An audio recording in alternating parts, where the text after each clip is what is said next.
People said that the first year of a marriage is the hardest. But for Justin and I, we couldn't be happier. As a matter of fact, we had never had a bad year in our marriage. Up until last year. Somewhere down the line, we stopped nurturing our relationship. Well, I'll take that back. I went into autopilot, and he was just the co-pilot, taking my orders. We began building our marriage in other areas, and before I knew it, those things mattered more. And if those areas were good, then what was really the problem? The problem was I was neglecting a major component to my husband's needs, and although I played a key part, he played an even bigger part to our turbulence. The dictionary defines turbulence as instability, unsteadiness, or disorder. When air moves in an unstable manner that causes a plane to bounce around or give a bumpy ride to passengers. When you experience a lot of up and downs in your personal life, this is an example of turbulence. In the year 2017, I caused some turbulence in my marriage. That year I cheated on my wife. It's not something I'm proud of, it's something I truly regret, but it is something that happened. I was at a point where I felt alone. I lacked intimacy. I lacked the feeling of being respected. I lacked attention. So I had voids, and I chose to reach outside of my marriage to help fill those voids. I think it all started when I just really had this feeling that I was really anti-church at one point. I didn't want to go to church. I didn't want to read my word. I didn't want to listen to worship music. Nothing. I became very open for attack. I was out unguarded. I wasn't guarded. I wasn't guarding my heart from nothing, from different types of music, from different type of films, and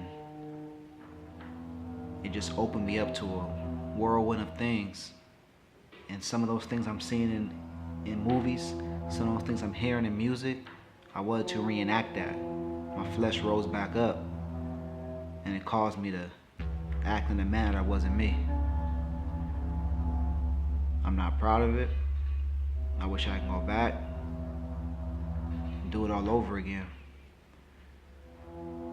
But I truly, honestly believe that this had to happen.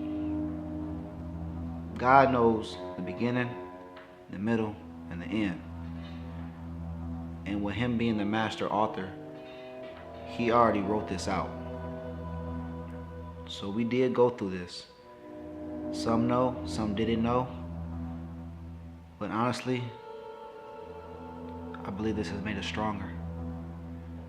We now communicate better. We now show each other more intimacy towards one another, more attention, and more affection. So I thank God for that.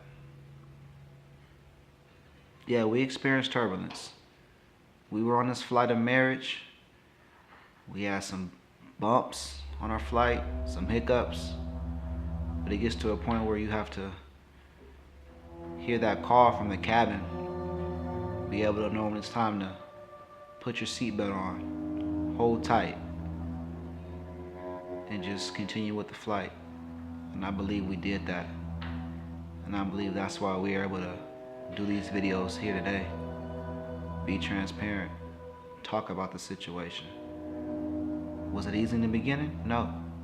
It was very hard. The first days were very hard. Those weeks were very hard. Going into those months. But we grew. We grew together. We worked things out. It's easy to quit, but it's hard to stay. So what is your turbulence?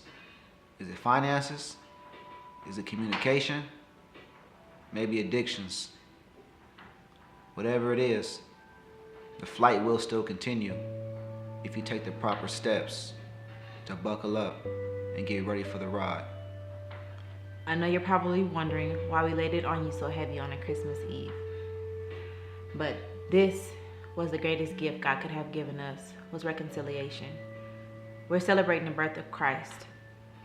God gave Christ to us to reconcile us back to the Father. God allowed us to reconcile our marriage through this situation. And what happened this past year only grew us closer.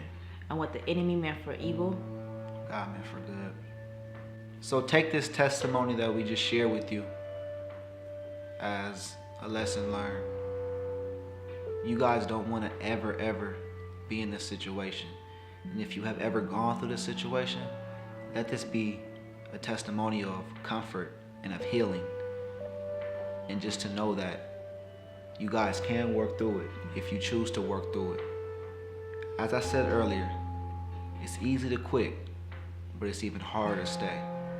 So are you strong? Are you gonna fight? Are you gonna push through? Or are you gonna continue? We chose to continue, to fight, and to stay. And we are here doing that. Tonight, appreciate the small things.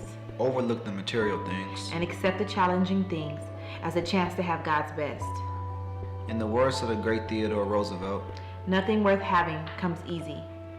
The McWaters and McMarriage, we wish you a Merry Christmas, and we'll see you next week.